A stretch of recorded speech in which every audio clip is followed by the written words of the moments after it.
Welcome guys, study मिलन YouTube channel. हम आपको करा रहे हैं हमारे आसपास के पदार्थ कक्षा 9 का विज्ञान का पहला चैप्टर है ये, जिसमें हमने आपको इससे पहली वीडियो में लगभग आधा चैप्टर कंप्लीट करा दिया है और उसकी अलग प्लेलिस्ट बनी हुई है। आप प्ले स्टोर में जाकर सीधा देख सकते हैं। और अभी हम डिस्कस करने वाले हैं गलनांक को लेकर करने वाले। गलनांक होता क्या है? जब कोई पदार्थ अपनी ठोस अवस्था से द्रवीय अवस्था में पहुंच जाता है तब ये ठोस का गलनांक या गलनांक कहलाता है। ठीक है, समझिए बात के लिए। मान लीजिए कोई बर्फ़ लिया हमने, आइस है। आइस जब द्रव अवस्था में, जब पानी बन जाती है, जितने टाइप पर आइस जो हमारी बर्फ़ होती है वो जब पानी की अवस्था में पहुंचती है, कितने भी टेम्परेचर हम उसको दें या कितना भी कुछ दें, उसका गलनांक कहलाएगा। और जैसे बर्फ़ का, जैसा हम आइस को ले लें, आइस का गलनांक कितना होता है? 273.15 केल्विन।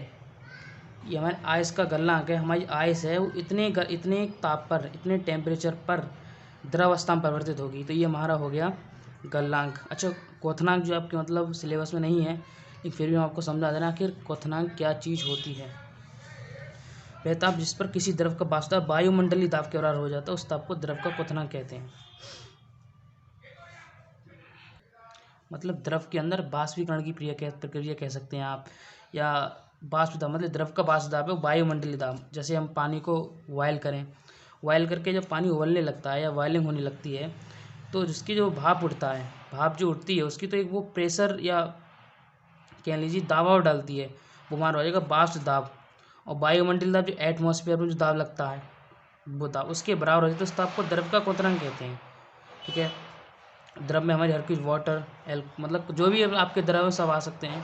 जैसे प्योर वाटर को दिनांक हमारे 373.15 केल्विन और 1 एटीएम। 1 एटीएम मतलब 1 एटमॉस्फेयर, मतलब 1 वायुमंडलीय दाब क्वथनांक। ये आपके सिलेबस से नहीं है, इसे मैं बाद में डिस्कस करता हूँ पूरा, जब आप आगे क्लास में आएंगे 11th 12th में, उसको पूरा आपको दे रखा है। अब है दाब परिवर्तन।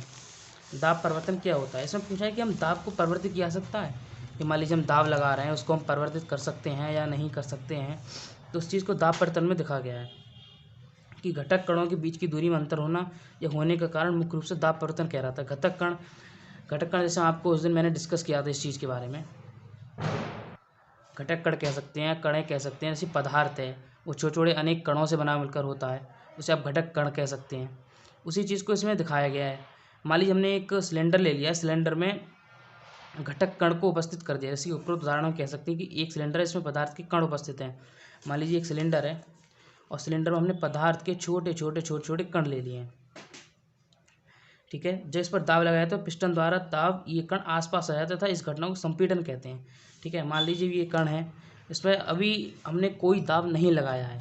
ठीक है, जब हम कणों पर दाब लगाते हैं, समझिए बात को, जब हम इन कणों पर दाब लगाते हैं पिस्टन द्वारा किसी सिलेंडर में उपस्थित कणों पर, तो पिस्टन जब नीचे आती है तो सिलेंडर में जो कण उपस्थित हैं या जो घटक कण उपस्थित हैं वो पास पास हो जाते हैं, संपीड़ित हो जाते हैं, बहुत ही निकट आ जाते हैं। उनके बीच की दूरी बहुत ही कम हो जाती है, उनके बीच की दूरियों के बीच अंतर बहुत कम हो जाता है, इसी संपीड़न कहते हैं। अच्छी दाब परिवर्तन है। दाब परिवर्तन बहुत ही चीज़ों में यूज होता है।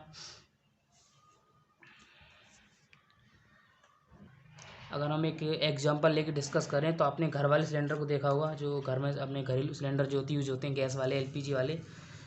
तो अगर उसमें हमने गैस भरी हुई है, ठीक है, गैस के कण हैं दूर दूर अभी, ठीक है, मान ली गैस के जो कण हैं वो दूर दूर हैं, और हमारा जो दाब परिवर्तन प्रेशर जो लग रहा है वो बहुत कम प्रेशर है। कहने का मतलब गैस जो भरी हुई सिलेंडर की, उसका जो प्रेशर है बहुत ही ज़्यादा कम। अच्छा, उसको अगर कोई पिस्टन से या किसी बाहरी चीज़ से उस पर अगर बल लगा दें तो उसकी जो गैस के अणु या कण जो भी है बहुत पास पास हो जाते हैं, इनको उसका प्रेशर इतना हाई हो जाता है कि बहुत ही ज़्यादा प्रेशर हो जाता है। अगर आप उस टाइम, जैसे गैस सिलेंडर जब आपका फुल होता है, सपोज कीजिए जब आपका सिलेंडर फुल होता है, जब आप उसी गैस को निकाल लेंगे तो बहुत ही स्पीड से गैस निकलती है। ठीक है, जस्ट अपोजिट अगर आपका सिलेंडर खाली है, अगर आप उसको गैस निकालते हैं तो बड़ी धीरे धीरे निकलती हैं। तो इसका मतलब यही है कि उसमें दाब परिवर्तन का मुख्य कारण है, उसका दाब परिवर्तन बिल्कुल नहीं है उसमें, उसकी गैस खत्म हो चुकी है। अगर मान लो उसकी आधी गैस रहेगी, दाब परिवर्तन घटता जा रहा है। अगर उसमें अगर पिस्टन लगा दें, सिलेंडर को छोटा कर दें या उसमें पिस्टन लगा के दे दें, तो दाब परिवर्तन हमारा हो जाएगा था, उसका दाब बढ़ जाएगा, फिर वैसी वैसी उसी कंडीशन में आ जाएगी वो। ठीक है, ये दाब परिवर्तन है। इसकी इंपॉर्टेंट क्वेश्चन नहीं है आपके सिलेबस का ये। अगला है बाष्पीकरण। बाष्पीकरण की प्रक्रिया क्या होती है? बाष्पीकरण प्रक्रिया क्या होती है, देखिए, जब कोई तत्व या यौगिक गैस अवस्था में परिवर्तित हो जाता है तब इस घटना को बाष्पीकरण कहा जाता है।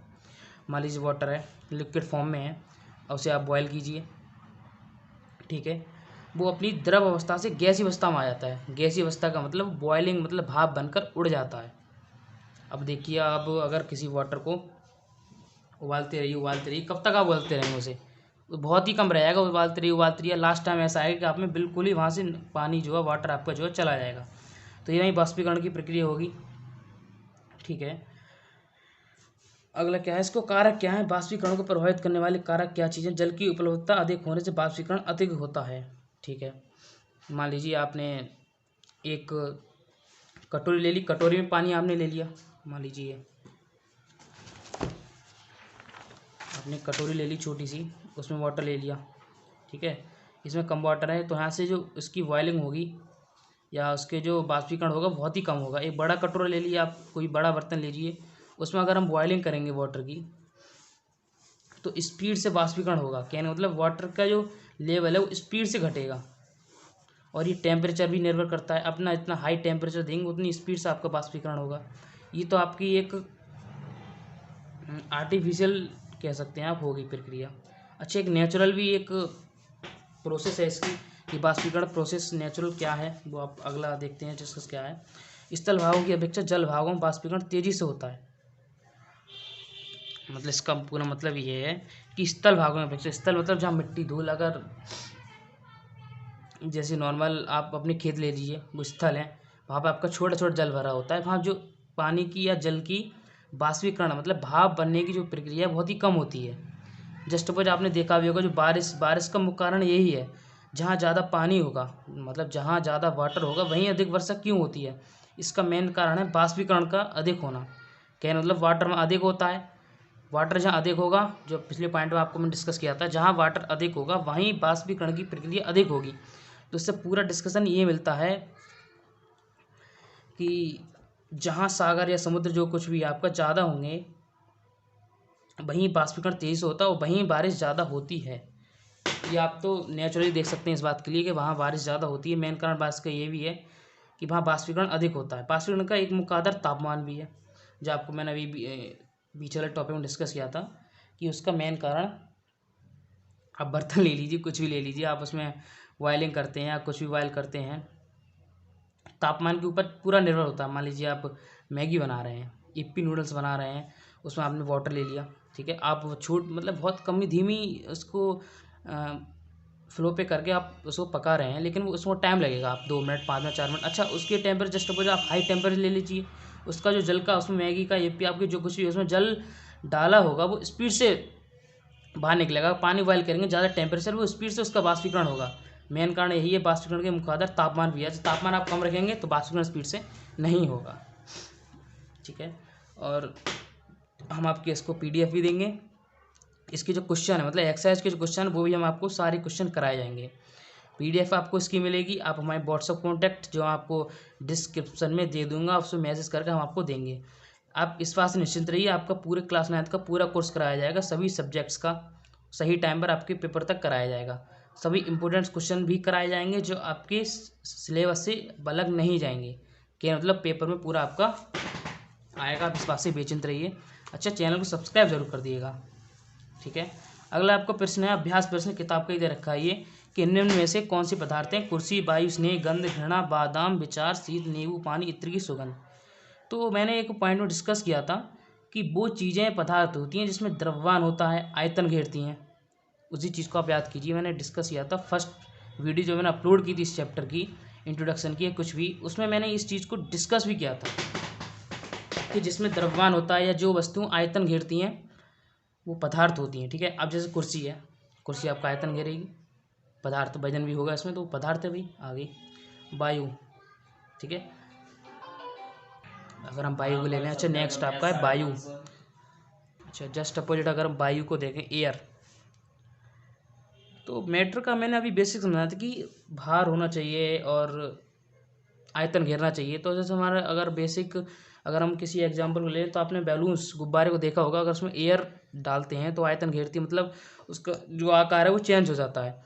और आपने क्लास 8 7 में अगर एक प्रैक्टिकल भी किया होगा कि एक सिंपल गुब्बारा मतलब इसमें बिना एयर मतलब एक निर्वात का गुब्बारा लें, इस पर एक एयर डाल दें एक गुब्बारे में, अगर दोनों को कैलकुलेट या तापमान उसमें मतलब दोनों को अगर तोला जाए तो जिसमें मतलब जिसमें एयर होगी वो थोड़ा हल्का भारी होता है उससे। तो हाँ, तुम इससे आराम से हम सोच सकते हैं या हम समझ सकते हो आपकी जिसमें भार या आयतन होता है या घेरती हैं वो पदार्थ होती हैं सब चीज़ें। तो वायु हमारी एक पदार्थ है, ठीक है। अब गंदगी स्नेह की बात आ गई भाई, स्नेह क्या है? वही स्नेह प्रेम कह सकते हो। मेरी माँ मुझसे प्यार करती है, आपके पिताजी मुझसे प्यार करते हैं, तो उसमें क्या कोई भार है या कोई मास है या कोई कहने मतलब आयतन या वॉल्यूम है उसमें कोई? आप बताइए, सोच के देखिए आप, उसमें आयतन वॉल्यूम कुछ मतलब कुछ भी नहीं है। तो अभी हमारी ये चीज़ पदार्थ नहीं है। अच्छा घृणा, अच्छा गंध भी है। गंध, हाँ वही गंध, आप समझ जाइए। गंध में भी कोई आयतन या द्रव्य नहीं होता है, तो गंधी भाई नहीं है। घृणा, भाई मैं तुमसे घृणा कर रहा हूँ, तुम मुझसे घृणा कर रहे हो, इसमें कोई आयतन या मास की बात हुई नहीं हुई, तो इसका मतलब घृणा जो हमारी है पदार्थ नहीं है। अच्छा बादाम, बादाम तो खाए होंगे, खैर अभी सर्दियों का टाइम चल रहा है, आप खा रहे होंगे। बादाम में भार भी होता है और आयतन भी घेरता है बादाम, तो आप कह सकते हैं बादाम हमारा पदार्थ है। अच्छा विचार, विचार इसमें ना कोई आयतन है ना इसका कोई द्रव्यमान है। मैं भी एक विचारशील बात कर रहा हूँ, या आप किसी चीज़ पे विचार कर रहे हो, कुछ भी आप सोच रहे हो, उसमें कोई भी ऐसा कोई पॉइंट नहीं है मैटर का कि उसमें द्रव्यमान या आयतन पाया जाए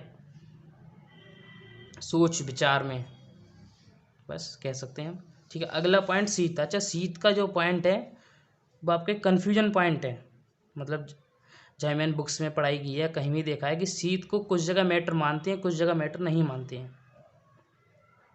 तो आप अगर आपके अगर क्वेश्चन ये वाला आता है शीत वाला, तो आप तो ना ही लिख के आएँ, इसको छोड़ दें, क्योंकि अगर आप अपने 9th लेवल पर पढ़ाई कर रहे हैं तो 9th लेवल पर आपका इससे कोई मतलब नहीं है, आप इस शीत को ना ही लिख के आएँ, पदार्थ नहीं है। अच्छा नींबू पानी, आप नींबू पानी पिया होगा, नींबू पानी सोडा पेप्सी आप पीते होंगे, अगर किसी गिलास में लेते होंगे या किसी बोतल में लेते होंगे, तो आयतन घेरता है, बोतल में आता है वो भाई, उसमें वेट भी होता है, मास द्रव्यमान भी होता है। आपने पिया होगा नींबू पानी, आप खूब पीते होंगे, चेले होंगे उस चीज़ के, तो नींबू पानी हमारा पदार्थ है। अच्छा नेक्स्ट क्वेश्चन, निम्नलिखित परीक्षण के कारण बताइए। गरम गरम खाने की गंध कई मीटर दूर से ही आपके पास पहुंच जाती है, लेकिन ठंडे खाने की महक के लिए आपको उसके पास आना पड़ता है। अच्छा बेस के लिए अगर देखना, एक जगह केक रखी हुई है और दूसरी जगह गरम गरम समोसे बन रहे हैं, तो आपको महक किस चीज़ की आएगी, समोसे की या केक की? तो कहेंगे आप समोसे की ज़्यादा महक आएगी। अच्छा उसका रीज़न क्या है? इसका रीज़न यही है कि गर्म खाने का तापमान अधिक होने के कारण खाने से आने वाली गैस की कणों की गति बढ़ जाती है। मैंने जब आपको पिछली वीडियो में समझाया था, घटक कण होते हैं किसी पदार्थ की, जो कण होते हैं अगर उसको टेम्परेचर दिया जाए तो उसकी स्पीड होती है, क्या मतलब उसकी जो मतलब उसकी जो गतिज ऊर्जा होती है वो दुगनी स्पीड में कितनी स्पीड से कणों की भी स्पीड बढ़ जाती है, उनकी गतिज ऊर्जा बढ़ जाती है। जैसे मैंने आपको वाटर बॉइलिंग वाला समझाया था कि वाटर में अगर बॉइलिंग करते हैं, उबालते हैं उसको, तो उसके जो कण होते हैं, उसके जो तल पर तने कण जो होते हैं उनकी आप ध्यान से देखेंगे तो गतिज ऊर्जा बहुत तेज़ हो जाती है, मतलब आपस में बहुत तेज़ गति करने लगते हैं, जिसके कारण अगर हम उसको एयर में ले जाएं तो एयर में उसकी स्पीड बढ़ जाती है, उनकी जो गतिज ऊर्जा है बहुत तेज़ी से हो जाती है, जो हमें आराम से मतलब सूंघने पर आराम से महक उसकी आ जाती है। अच्छा केक में क्या होता है, केक ठंडे हैं, उसके कण ठंडे हैं भाई, वो एयर में आराम से, एयर में उनका मिश्रण आराम से नहीं होगा।